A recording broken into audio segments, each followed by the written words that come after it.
திருச்சிற்றம்பலம். ஓம் சிவாமிர்தம் YouTube channel பார்க்கும் இறை அடியார்கள் அன்பர்கள் அனைவருக்கும் மோகனாவின் அன்பு வணக்கம். திருச்சிற்றம்பலம். திருச்சிற்றம்பலம். நாம் இந்த பதிவில் 276 பாடல் பெற்ற சிவஸ்தலங்களில் 55வது சிவஸ்தலமாக பார்க்க இருக்கின்ற சிவஸ்தலம் சோழநாட்டு தலம், காவிரி தென்கரை தலங்களில் இடம்பெறுகின்ற திரு நாளூர் மயானம் சிவஸ்தலம். திருச்சிற்றம்பலம். இத்தலம் இருப்பிடம் திருவாரூர் கும்பகோணம் சாலையில் உள்ளது. குடவாசலுக்கு 5 கிலோமீட்டர் தொலைவில் அமைந்துள்ளது. நாளூர் மயானத்திற்கு தென்மேற்கே 1.5 கிலோமீட்டரில் நாளூர் எனும் ஊர் உள்ளது. வைப்புத்தலம் ஆகும். இவ்விரு தலங்களையும் சேர்த்து பாடப்பட்ட பதிகம் ஆகும். திருச்சிற்றம்பலம். இத்தலத்து இறைவன் பெயர் பலாசவனேஸ்வரர், இறைவி பெயர் பெரியநாயகி, தலவிருட்சம் பலாசு.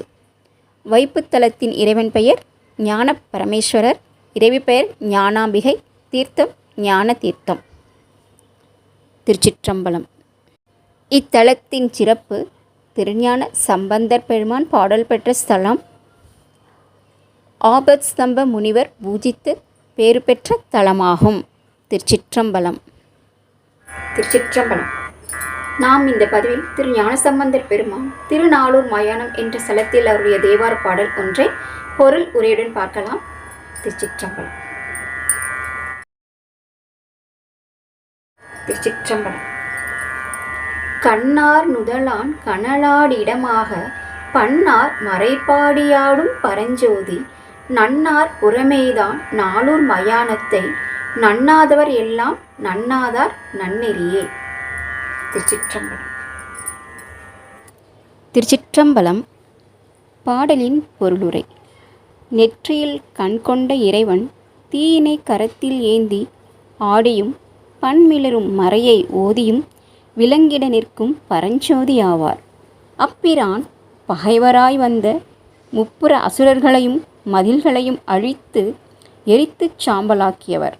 அவர் வீற்றிருக்கும் பதி நாளூர் மயானம் ஆகும். அதனை சென்றடையாதவர் நன்னெறியாகிய ஞான நெறியை அடையாதவரே ஆவார். திருச்சிற்றம்பலம்.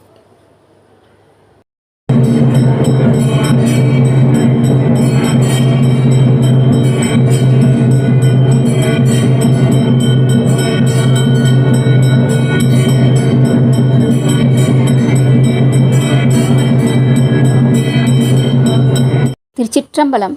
நாம் இந்த பதிவில் ஆன்மீக தகவலாக பார்க்க இருக்கின்ற தலைப்பு மேல்நோக்கு நாள், அதற்குண்டான நட்சத்திரங்களை பற்றி தெரிந்து கொள்ளலாம். அதாவது தினசரி காலண்டரில் மேல்நோக்கு நாள், கீழ்நோக்கு நாள் என்றும் சமநோக்கு நாள் என்றும் போடப்பட்டிருக்கிறார்களே, அப்படி என்றால் என்ன?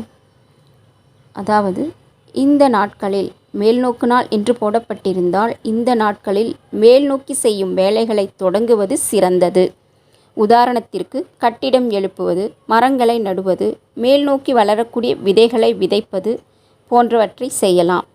இதற்குண்டான நட்சத்திரங்கள் உத்திரம், உத்திராடம், ரோகிணி, பூசம், திருவாதிரை, அவிட்டம், திருவோணம், சதயம், உத்திரட்டாதி ஆகிய 9 நட்சத்திரங்களும் மேல்நோக்கு நட்சத்திரங்கள் ஆகும்.